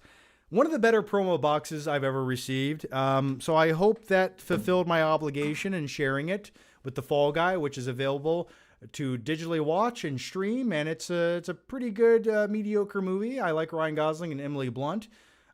Is it going to be a classic? Probably not. But hey, nevertheless, it's fun to look at. Okay. Now, there's another box I want to open for you guys. It's back here. You look like a NASCAR driver with that on. What does that mean? No, I'm a stunt guy. What do you... I have the drive jacket in the other room. What do I look like when I wear the drive jacket? It's a white jacket with a yellow scorpion on the back. I don't even know how I come across in that. But let me open up the this is a swag box for the bike riders, starring Tom Hardy doing his best Marlon Brando impression and Austin Butler doing his best James Dean impression. And both voices sound so forced that I thought it was distracting. I really did. But hang on. We'll talk about the movie in just one second.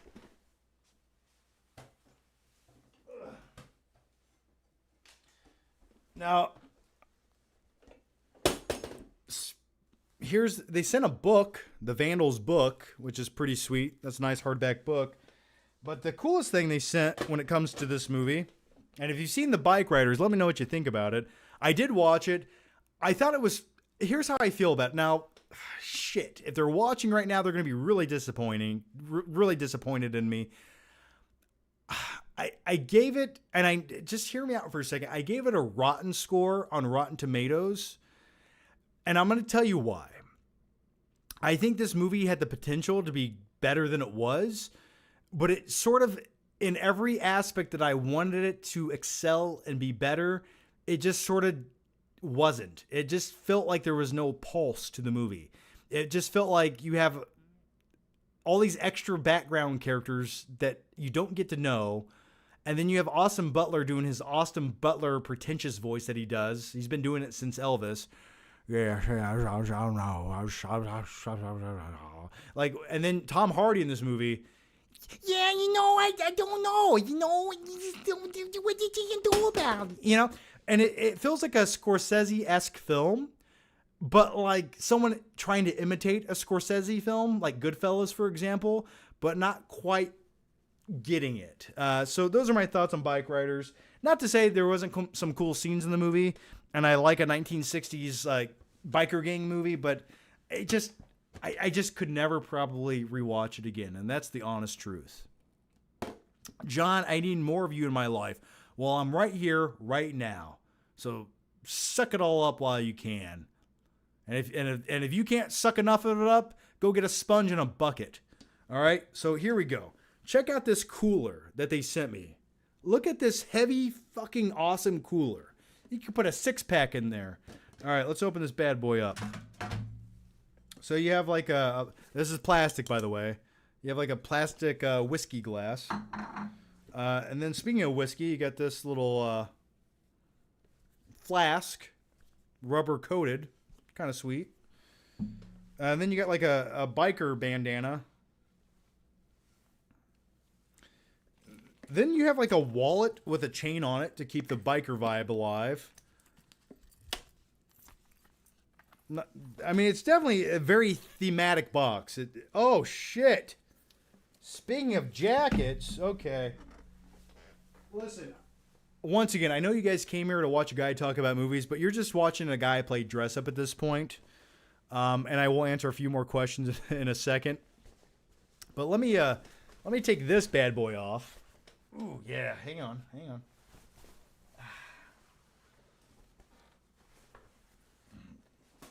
Okay, here's the check that out. It's like a denim jacket. I like it. I'll put it on for you. I know you guys like to watch me try on clothes. It's what you guys came here for, I'm sure. Okay, let me read a few questions here. Aj FGH123 says, Guy Ritchie's movies are style over substance and hollow. Ridley Scott is a bitter prick. Batman Begins has shaky cam and quick cut garbage.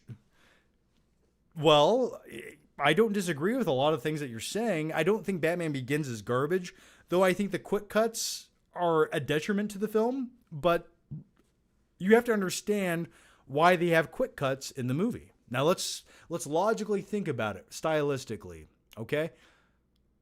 Those quick cuts are sort of the POV from the criminals. That's their version that they're getting of Batman. They don't ever get they don't get an extended look at him. That's what they're seeing in these action sequences. So in that regard, I think the quick cuts can work if you justify it with that. But yeah, I've never been a huge fan of Guy Ritchie, and I think sometimes it is style over substance. Also, he says Deadpool 2 was infuriating garbage. Hope 3 is not. Yeah, I didn't love 3, or I'm sorry, I didn't love 2. And it's definitely my love for it's faded more over time. But 3 is by far the superior Deadpool movie. It really is. I promise you, it's not a leap up from Deadpool 2. It's you're getting in a rocket ship and leaving the universe from Deadpool 2. And then you also said The Last Duel 2021 was such a waste. Yeah, it should have been a limited series. I can agree with that. I'm still trying to unbutton this jacket. I'm not going to lie to you right now. This thing, like, I'm using all my grip strength to open this bad boy. Kermit Jagger Band. I'm just trying to take buttons out of a jacket. Kermit Jagger Band says, just rewatched Mandalorian season 1 and 2 are amazing. Thoughts on season 3, John? I still can't finish it. Boring to me. I literally can't even remember what happened. I don't even remember what happened in season 3. But I quite enjoyed season 2. All right, let me put this on. Hang on.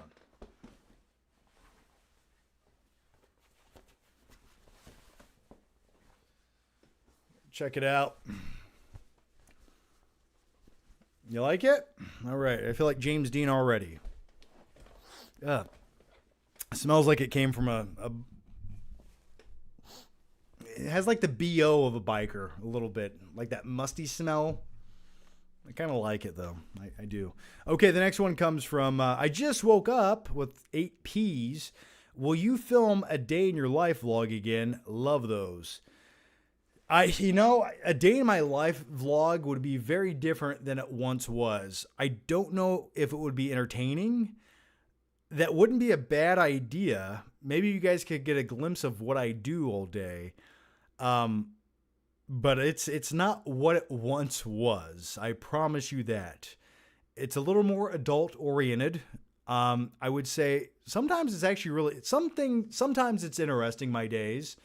But it's not heavily revolving around movies and YouTube like it once was. But that's not a bad idea. Maybe I could film a little something like that for you guys. That's a really good idea, actually. I'll mentally notate it right there.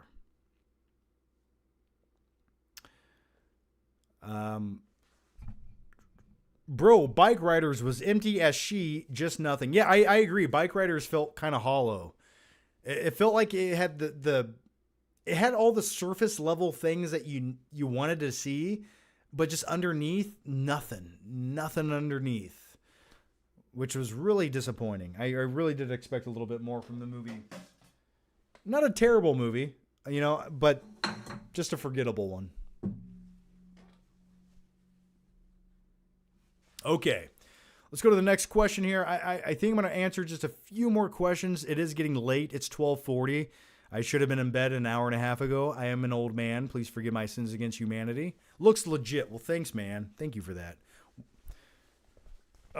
Yeah. Okay. You are now John Perlman. That's one fly pussy mobile motherfucker. That's my favorite Ron Perlman quote.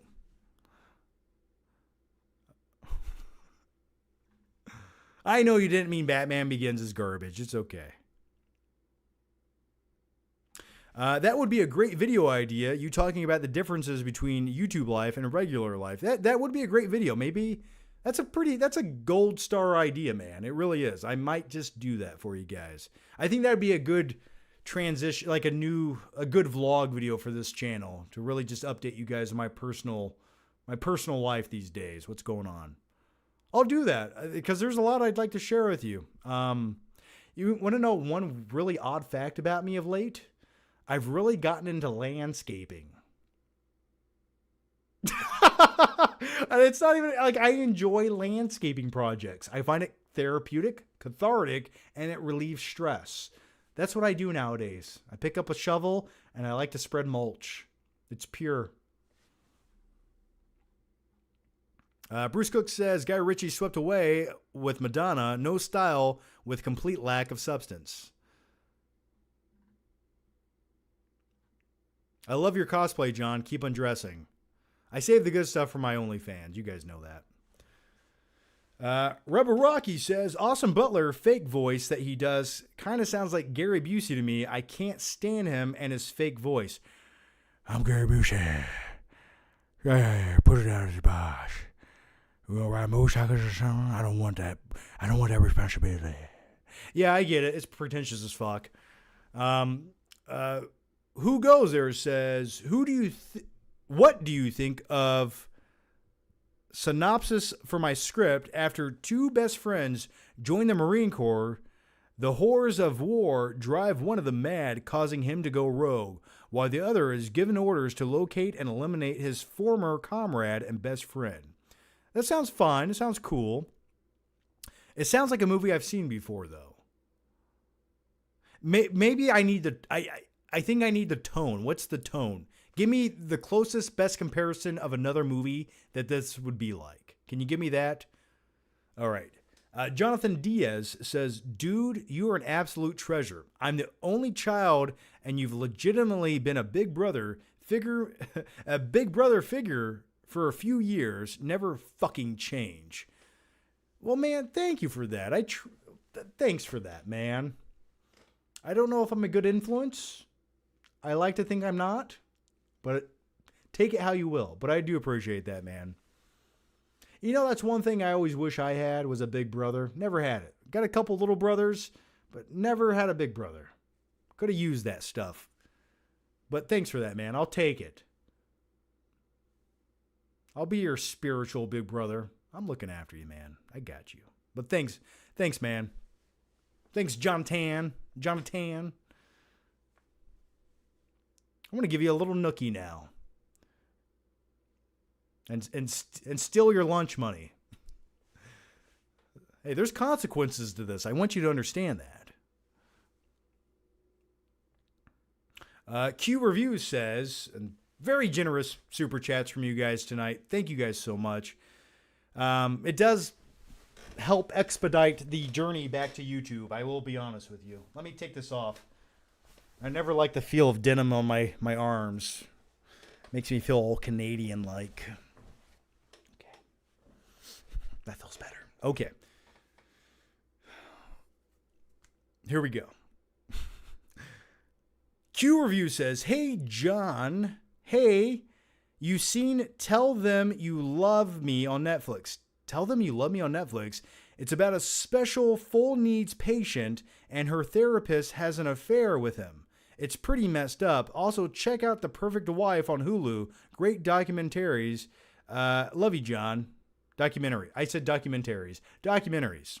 I love you, John. Well, I love you too, man. What the fuck is this? Have you... Hey, you seen Tell Them You Love Me? Tell Them You Love Me on Netflix? What is this? Why haven't I not heard of this? Demi Lovato? Tell Me You Love Me? The official video? Oh no, that's a music video. Okay, sorry. Tell Them You Love Me. Okay, I will watch that. I'm going to watch that. It sounds like the perfect go to bed movie for me. Does that say anything about me and who I am? Yes, it does. Okay, the next one comes from and thanks for the suggestion, Q reviews. I will check it out, man. Thank you for that. I love you too.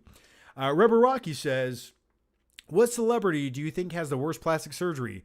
Yeah, Zac Efron. You nailed it right there. You got it, buddy. Nicole Kidman looks like Pennywise. She looks pretty fucking terrifying. You know what Nicole Kidman looks like now? She looks like Nicolas Cage in Long Legs. Now Google a picture of Nicolas Cage in Long Legs, and then Google a picture of Nicole Kidman right now. Do a comparison. Tell me I'm lying. Tell me I'm lying. Blah. Yeah, but you have to understand, man. People get old. They do, and these actors and actresses, they're losing their fucking minds, and they're putting way too much Botox in the wrong places. It's okay. You can have a wrinkle. A wrinkle on your face is better than looking like you got stung by a swarm of bees. Okay, so and also, what is with these people, these actors, these egotistical actors? Who cares? You have $83 million. Oh, but I got to look good for the red carpet. Like, who gives a fuck at this point? All right. Edward Nito says, "John, would you consider reviewing landscaping tools?" Yeah, I could. I could go outside of my garage and review all of my tools for probably 7 hours. That's a whole side of me I don't know if you guys want, but that's a side of me now. I need you to understand that. Okay, let's go to the next question. I'm going to start wearing New Balance shoes. I'm 2 years away from New Balance shoes and a dad bod. I just need you guys to understand that. If you can hang out with me still, that's cool. All right. Who Goes There says, "I would say Apocalypse Now, The Hurt Locker, and Deer Hunter." Okay, so it's got some grit to it. Okay. So I'm referring to his synopsis of his film he's writing. Yes, I dig it. I think the Deer Hunter and Apocalypse Now vibes are definitely the preferable ones. I'd like to make a suggestion for your movie though. I would say don't make it set in modern day. If you can just go back, maybe the 90s or at least 20 years, I think that would help the screenplay just a little bit. But I have a bias. I just like movies that don't have modern day smartphones in them. I just prefer movies that take place at another time. Because whenever characters go out of their way to meet each other in a weird location that looks slightly scenic and cinematic, it makes sense. You know, it's like, oh, I get why you guys met there and had that conversation, rather than just called each other. Matthew D says, "Hey, John, what's your favorite Planet of the Apes movie?" I honestly think I like I haven't seen the originals. I've seen the first one once. I haven't seen all of the sequels from the 60s and 70s. I think some of that shit went into the early 80s, did it not? Either way, it's definitely not the Tim Burton one. But if I had to pick one, I actually like the James Franco one with young Caesar. I think I prefer that one. I really do. I like the origin story set up. The new one I thought was okay, but I kind of forgot that it existed already. But yeah, I'm gonna just answer a few more questions, guys, because I am losing. I'm losing it right now. Let me chug this real quick. Hang on.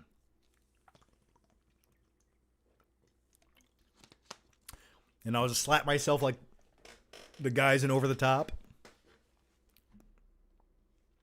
A Splice of Pie says, a yard work video would be nice. Haha. Are you excited for Nosferatu? Yeah, if I do a vlog video, I'll show you some of my landscaping projects. I built a fire pit outside. It's kind of cool. We watched movies on the side of my house at our fire pit the other night. It was fun. It was really enjoyable. You know, it just I love sitting by a fire watching Aladdin. I am excited for Nosferatu. I think that trailer, the first trailer that they showed, it looks fine. But I'm hoping for a lot with this film, and I'm really excited to see it. It does come out, Christmas time? Which, okay, fine, fair enough. Maybe October would have been better for box office. But I'm definitely excited to see it, man. All right. The next one, Bucketeer says, Tiny Todd, with you, John. Hope he doesn't see this. I like being here. Oh, God. We always get Tiny Todd comments, do we not? Okay. I'm just gonna answer like no more questions, guys. So don't type in any more super chats or questions. I don't want to leave you hanging. But here it goes. Let me answer the last few questions, and I'll take my time. Don't leave. Don't leave. But before you do, though, can you guys do me a favor? And I'm going to answer all of these questions. I have like 5 more to get to. Can you give the video a like? Can you give it a like and make sure, is there still a notification bell? I don't know if there is. I couldn't tell you. But like the video, and if there is a notification bell, make sure you click that shit, because YouTube's algorithm is completely upside down these days. You can be subscribed to a channel, and that doesn't mean you're going to see notifications in your sub box from that channel. It's just the way it goes now. So if you could take your time, give this shit a like, I would appreciate it. And if you don't want to, that's okay. But just fucking do it. So thank you. Okay. Here we go. Ash FGH123 says, I hope Ryan Gosling stops the Botox. Me too. Me too. Wrinkles are okay. That's fine. It adds to you. You can play an older character now.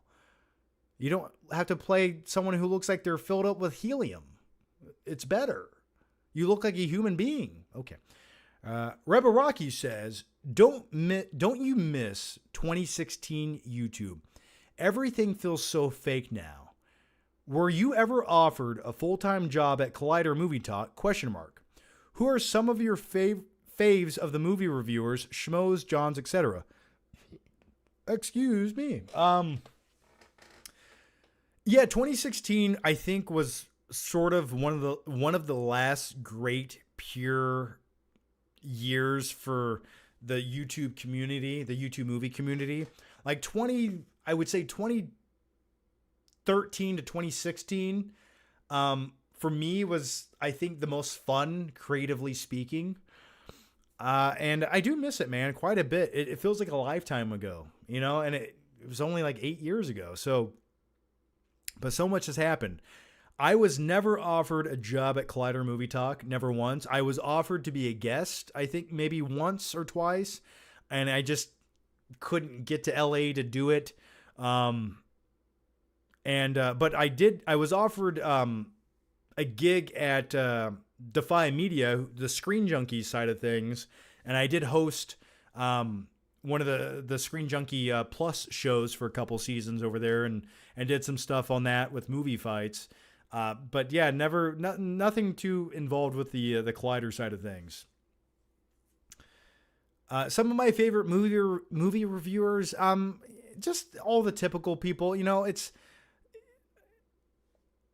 you want my honest opinion, if you want my brutally honest opinion, because you know I got to give it to you, I was never a big fan of watching people's movie reviews.